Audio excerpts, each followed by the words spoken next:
ఇప్పుడు 3,000 నుంచి 4,000 చేస్తాను. ఇంటి దగ్గరనే ఇస్తాం, మొదటి తారీఖునే ఇస్తాం.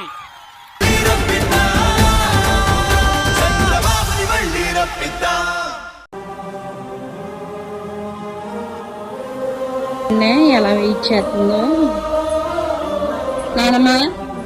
ఎందుకు వెయిట్ చేస్తున్నా? ఇక్కడ ఏం చేస్తున్నా? దేనికోసం చూస్తున్నా? ఎవరి కోసం చెప్పు. ముసలోళ్ళ డబ్బులు వస్తాయనా? పింఛని వస్తుందనా?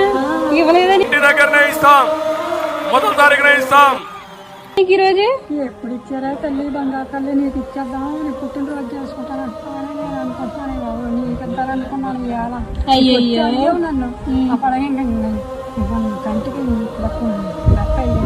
అయ్యో పింఛని డబ్బులు వస్తే నా పుట్టినరోజుకి ఇద్దాం అనుకున్నావా? సరే సరే మాట్లాడవయ్యా.